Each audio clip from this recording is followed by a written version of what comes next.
ကိုယ့်ကိုယ်ကိုအားမလို့အားမရဖြစ်တာနဲ့ပတ်သက်ပြီးတော့ဒါလူတိုင်းကြုံရတဲ့ဟာတစ်ခုပဲ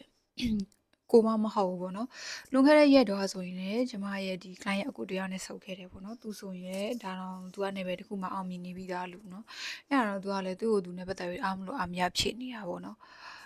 အဲ့လိုမျိုးပေါ့အဲ့ဒါနဲ့ပတ်သက်ပြီးတော့နည်းနည်း share လုပ်ချင်တာပေါ့နော်အဲ့ဒီ topic နဲ့ပတ်သက်ပြီးတော့ဟိုကျမဆိုရင်လည်းအဲ့လိုမျိုးပဲဘယ်နေရာမှမရောက်သေးပါဘူးအခုလည်းဘယ်နေရာမှမရောက်သေးဘူးဒါပေမဲ့ပုံမှန်လေးပဲစူးစမ်းတယ်ပုံမှန်လေးပဲသွားတယ်အရင်တော့ဆိုရင်တော့ဘယ်လိုဖြစ်လဲဆိုရင်အရင်တော့ဆိုရင်တော့သူများတွေကအောင်မြင်နေပြီသူများတွေကငွေအများကြီးရှာနိုင်နေပြီအဲ့လိုမျိုးလေးတွေတော့ဝင်ခဲ့ဘူးတယ်ပေါ့နော်အရင်တော့ဒါပေမဲ့နောက်ပိုင်းကျတော့ဘယ်လိုလေးဖြစ်လာလဲဆိုရင်စိတ်ထားတက်သွားတာပေါ့စိတ်ထားတက်သွားတဲ့ခါကျဘယ်လိုဖြစ်လဲဆိုရင်သူများဘယ်လိုပဲလောက်ပြသူများဘယ်လိုပဲဖြစ်ဖြစ်ခီးမဆိုင်တော့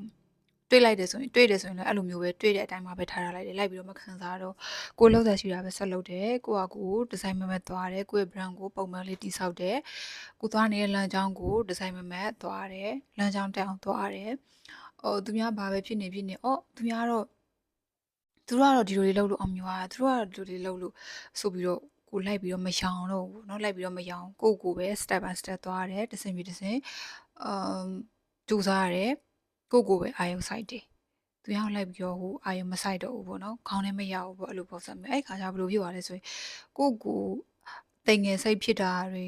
ဟိုအားမလို့အားမရဖြစ်တာအဲ့ဒါနဲ့ပတ်သက်ပြီးမရှိတော့ဘူးပေါ့နော်ဘာလို့လဲဆိုတော့ကိုတိုင်းကအမြင်နဲ့စူးစမ်းနေတာပဲကိုနဲ့ပတ်သက်ပြီးအာရုံစိုက်တယ်ဘယ်လိုပိုကောင်းအောင်လုပ်ရမလဲဆိုတာနဲ့ပတ်သက်ပြီးတော့အာရုံစိုက်တာဖြစ်တဲ့အတွက်အဲ့ခါကျအဲ့လိုမျိုးစိတ်တွေပါတွေမဝင်တော့ဘူးပေါ့နော်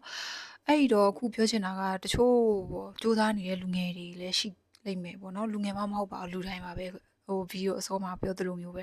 ကိုအားမလို့အားမရဖြစ်တဲ့စိတ်ပေါ့နော်ဒါကလူကြီးလူငယ်အကုန်လုံးဖြစ်တာပါပဲအဲ့လိုမျိုးကကြတော့လေအဲ့လိုမျိုးဖြစ်နေပြီဆိုရင်ကိုသိနေပြီငါကိုအားမလို့အားမရဖြစ်နေပြီအဲ့လိုမျိုးသိနေပြီဆိုရင်လောက်ရမယ့်ဟာကထိုင်ပြီးတော့စိတ်တက်ကြမှာမဟုတ်ဘူးထိုင်ပြီးတော့အားငယ်နေရမှာမဟုတ်ဘူးအဓိကကိုလှုပ်ဆက်ရှိတဲ့ဟာကိုပုံမှန်လေးလုပ်ကိုအာရုံစိုက်ငါ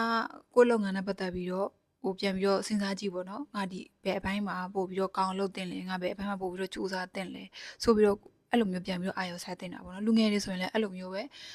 သူများတွေကတော့ကိုနဲ့ရွယ်တူလူငယ်တွေကကြတော့သူတို့ငွေရှာနိုင်ပြီသူတို့မိဘကိုပြန်ပြီးထောက်ပံ့နိုင်ပြီငါကတော့ဘာမှဘယ်နေရာမှမရောက်သေးဘာမှမလုပ်နိုင်သေးဘူးအဲ့လိုမျိုးဟိုဘယ်လိုပြောမလဲအဲ့လိုမျိုးစိတ်တွေဝင်လာတဲ့အခါမျိုးတွေမှာဆိုရင်ကို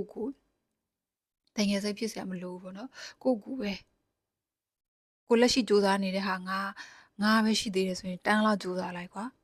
အဲ့ခါကျရင်ကိုပို့ပြီးဟိုစိတ်တိုင်းကြွားလိမ့်မယ်ကိုပို့ပြီးတော့အားကြွားလိမ့်မယ်ကိုပို့ပြီးတော့သဘောကျသွားလိမ့်မယ်အဓိက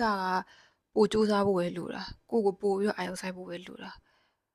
အဲ့လိုမျိုးစိတ်ဝင်နေတဲ့အခါမျိုးတွေမှာဆိုရင်ပေါ့နော်ဒါကကျမကိုယ်တိုင်ဘယ်လိုပြောမလဲမွေးတဲ့စိတ်တစ်ခုပဲပေါ့နော် mindset တစ်ခုပဲအဲ့တော့ကြုံရတဲ့လူတွေရှိတယ်ဆိုရင်ထိုင်ကြည့်လို့ရအဲ့လိုစိတ်လေးမွေးကြည့်ပေါ့နော်အနည်းဆုံးတော့ခံစားသက်သာစေမှာကွာ